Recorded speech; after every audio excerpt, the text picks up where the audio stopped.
Eu costumo dizer que os objetos é que seduzem a gente, né?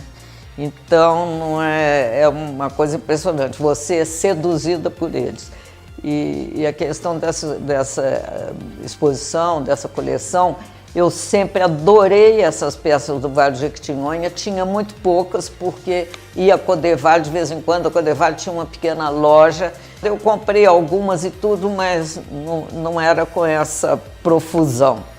Daí a Codevale, acabou essa loja da Codevale, saiu, passou por 2 ou 3 lugares e acabou desaparecendo. Mas a gente via isso também muito lá no Palácio das Artes, porque o Palácio das Artes, quando foi fundado, tinha uma loja de arte popular que era para ajudar os artesãos e os artistas do Vale do Jequitinhonha.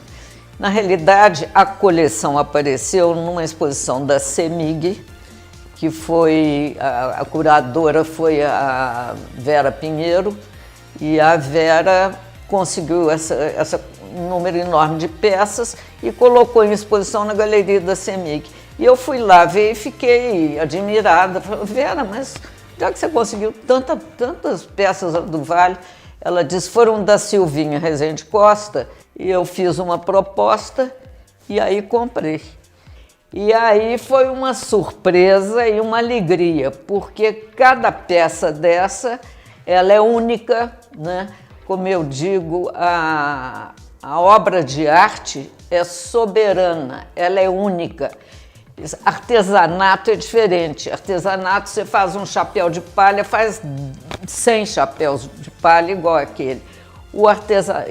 A arte popular, não. Cada peça é uma peça absolutamente soberana diante das outras. Ela não se repete. Ela pode repetir um modelo, mas aquela peça não se repete mais. Então eu fiquei muito feliz de poder ter essa coleção dos anos 70, que é exatamente o ano em que esse tipo de arte no Vale do Jequitinhonha atingiu uma perfeição ou uma excelência melhor. A Noemisa faz o cotidiano do Vale. É a vida familiar deles, é a vida doméstica deles, é o ambiente familiar e o ambiente social. Então, ela faz todas as figuras, é como se fosse uma história em quadrinhos da vida dela mesma. É uma história, cada peça dessa é uma história e me dá um prazer imenso ter e poder olhar para elas.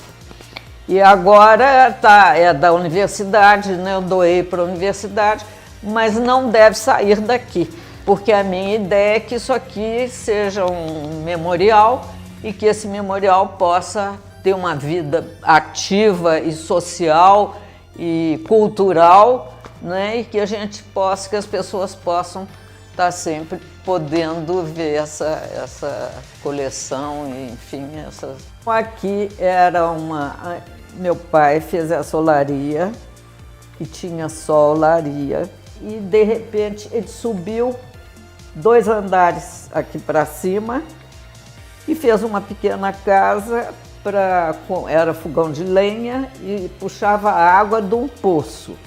Esse espaço não tinha nada e ficou sem nada muitos anos.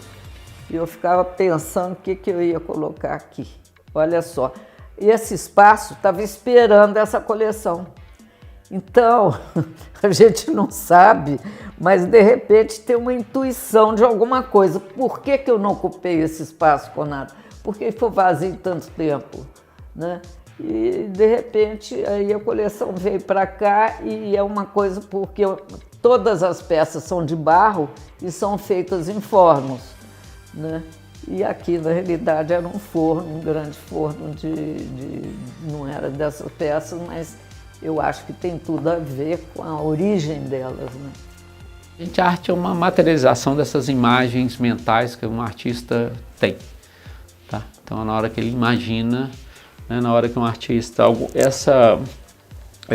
Essa peça aqui já foi a imaginação de algum artista.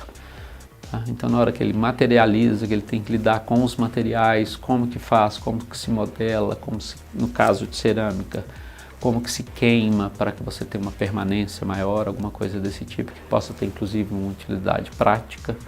Tá? Então essa arte, onde que essa ideia encontra com a matéria. No sistema da arte, o papel do colecionador é um papel muito importante, porque é ele que compra os objetos, ele coleciona os objetos, ele, muitas das vezes são os guardiões, financiam a própria produção dos artistas. Muitas coleções deram origem a museus.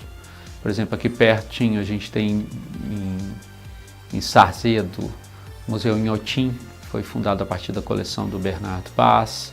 A gente tem o Museu de Artes e Ofícios, que foi fundado a partir da coleção da Ângela Gutierrez. Então, isso só para citar esses aqui.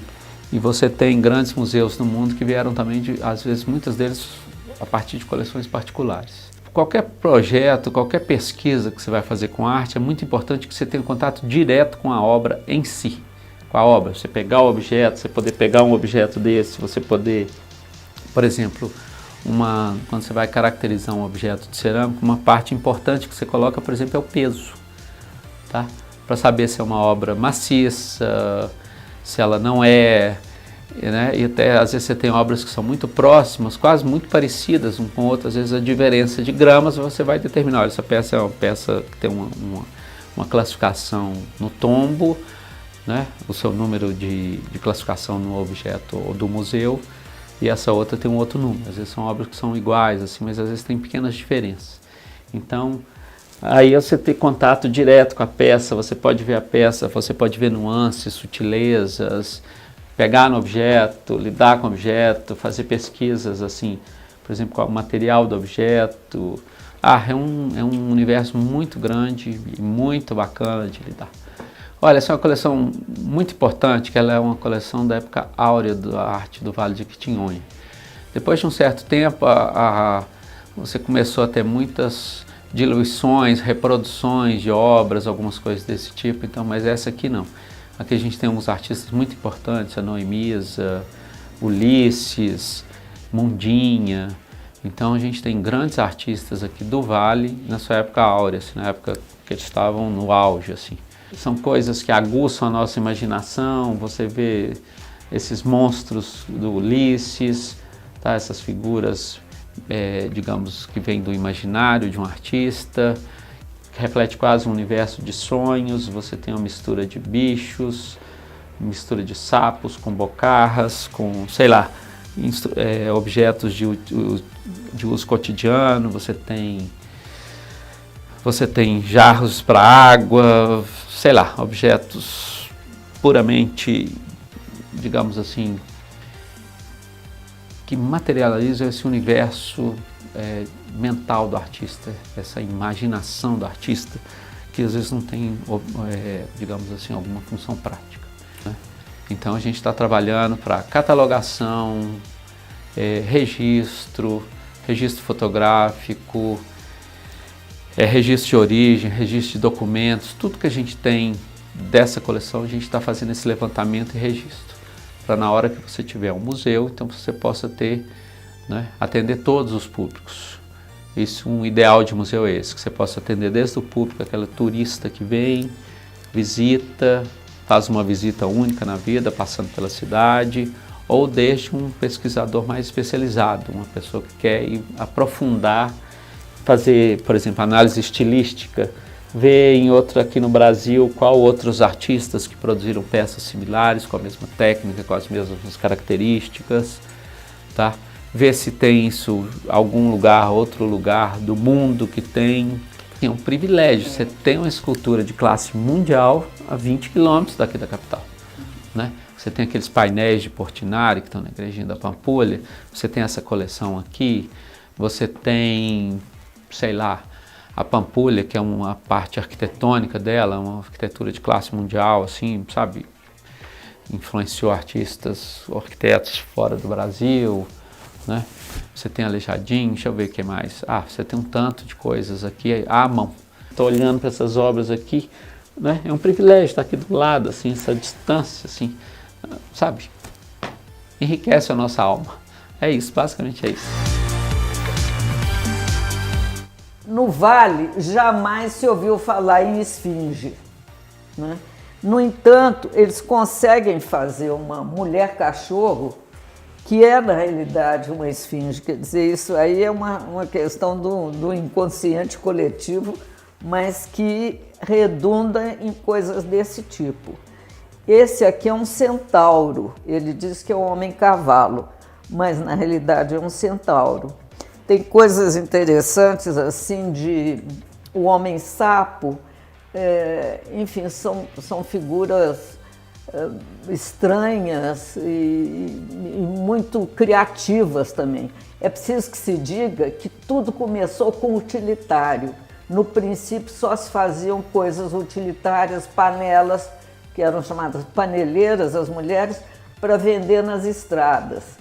E depois elas começaram a caprichar esse objeto utilitário até trazer formas humanas misturadas com a utilidade do objeto, né? Mas isso aqui é um cofre. Por que que essa mulher, galinha, dizem que a galinha espalha as coisas, né? Mas aqui tem uma galinha que ajunta os níqueis, né? Que ajunta é um cofre, afinal, para juntar dinheiro. Essas peças aqui são levíssimas. Elas têm uma leveza de metal. Então eu me pergunto como que ela consegue, como é que essa mulher consegue, essa autora, ela se chama Ana do Baú. Como é que ela consegue fazer essas peças? Essa aqui é um cofre também.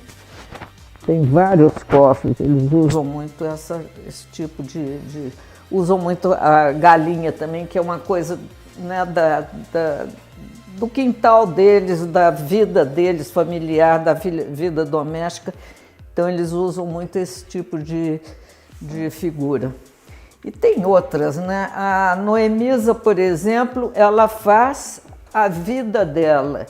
É a vida que ela leva lá, com a religiosidade dela, com a escola e com a vida comum. Então tem o casamento, tem a noiva, tem o caçador pegando a onça lá na árvore, matando, atirando na onça na árvore, tem o ladrão de galinha. Inclusive essa casa é a casa típica delas, então aparece a cozinha, o quarto, a mãe dando banho no bebê, enfim, bem pequenininho, que é a casa comum do Vale. Também tem as festas feitas aqui, que tem uma ciranda, tem a Virgem Maria, tem a outra, não sei, talvez fazendo, tem os músicos, enfim, é a vida familiar deles. Esse aspecto aqui, essas peças são muito interessantes porque elas também é um grupo de quilombolas que são feitos em miniatura, cada um com uma ação diferente, também uma ação da vida deles no Vale. Eu acho muito interessante isso porque tem soluções engraçadas, porque essa solução desse casal dançando, ele tem ritmo porque ela colocou uma mola aqui, então faz o casal realmente dançar. Então eles descobrem também soluções interessantes e cada uma aqui está fazendo. Essa está no pilão, essa está fazendo essa aqui está começando a fazer peças dessas peças de cerâmica. Ela está fazendo as bolas de cerâmica para fazer as peças. A outra está no fogão, essa está catando piolho na cabeça da menina, a outra está jogando milho para galinha, enfim. As peças mais loucas são do Ulisses, exatamente pela originalidade das peças dele. São peças estranhas, mágicas e muito raras, hoje cada vez mais raras e mais difíceis de se encontrar e com certeza são as mais valiosas. Então a gente de repente vê uma coisa dessa, fala, bom, Picasso andou por aí, né? Porque a imaginação dele é uma imaginação muito fértil e muito fantasiosa. Então eu acho que todas essas peças, com exceção desse, as outras todas são dele.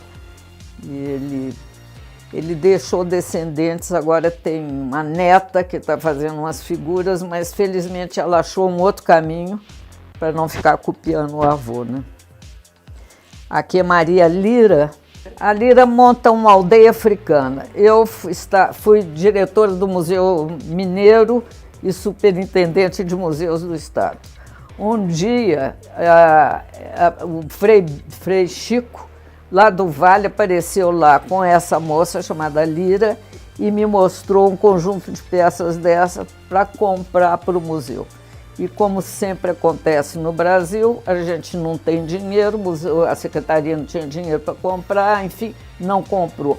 Mas eu fiquei com isso na minha cabeça, passaram-se 30 anos, eu encontrei a Lira e falei que queria esse conjunto, se ela podia fazer para mim. Ela disse que não estava fazendo mais não sei o que, mas fez, e aí está aí. O conjunto que eu vi lá na Superintendência de Museus, na época do Zé Aparecido e do Tancredo Neves. A Raimundinha faz as peças muito coloridas, mas ela não queima a peça. Então a peça é fragilíssima. É preciso estar constantemente colando, recolorindo, colocando a cabeça dos bichos no lugar e tudo, porque se não vai para o forno e não queima, ela não tem resistência praticamente nenhuma. Então essa aqui é é o paraíso, né? Tem a cobra, enfim, que ela coloca pessoas rezando aqui embaixo, coloca os carneirinhos, coloca um anjo ali, e tudo muito colorido. Ela agora, ela está viva ainda e ela está colorindo com acrílico. E aí eu já pessoalmente não gosto. Eu gosto dessa tinta que eles mesmos fazem com os pigmentos que eles têm. Agora, acrílico fica muito forte, sabe? A tinta é muito forte, mas na realidade também é o que eles têm mais hoje tem à mão e que facilita o trabalho. E aqui uma série de bonecas, são bilhas, né? Isso tudo é bilha de água. Então, elas começaram a fazer as bilhas, depois começaram a dar forma humana às bilhas. Dizem eles que quanto mais água tem nesses potezinhos, se ela tem 3 pernas, são 3 potezinhos de água. A água dura mais, fica mais fresca. Não sei. Essa aqui tem 2, ó. E isso aí já é uma geração. Já é uma artista que já deu, que a filha já está trabalhando estava, né? Porque agora a gente nem sabe como é que está, mas que estava trabalhando também em outras peças semelhantes a essas. Tem muitas que passam de geração para geração, mas quando vai chegando também na nossa era, eu acho que elas não querem mais ficar fazendo bonecos e tendo esse trabalho de fazer o forno, de queimar, perde muita peça queimando e tal. Aí já a coisa vai perdendo um pouco da pureza e da genialidade dessas peças, né?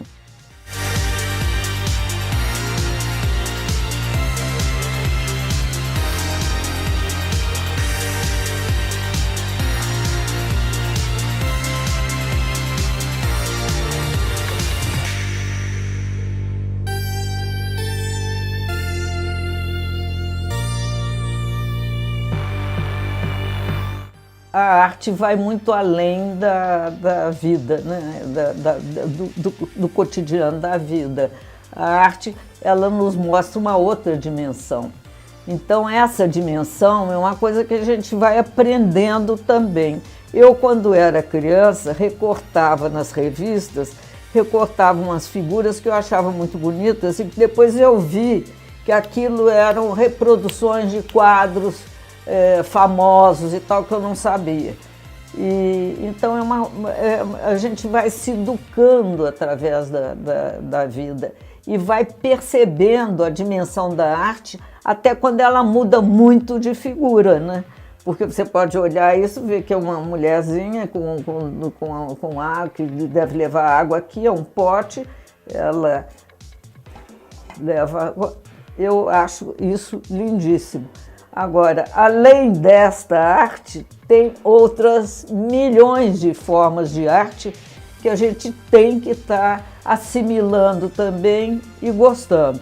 Então, vem, através dos tempos, a arte vai se modificando também, a maneira de ver as coisas se modifica, as informações que você recebe, a filosofia de cada momento, a política de cada momento, tudo isso ela acaba trazendo outros tipos de arte, outros tipos de leitura.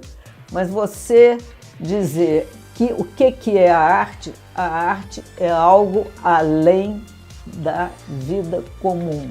É uma coisa, é uma forma de extrapolar aquilo como uma religião. Você, dentro de uma religião, você extrapola aquele momento, você está vislumbrando uma outra possibilidade. A religião te dá isso e a arte te dá isso também. Quer dizer, ela também te comunica um outro tipo de emoção que só ela pode transmitir e o artista que faz, né?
Eu espero que as pessoas realmente tenham a possibilidade de gostar disso como eu gosto, né?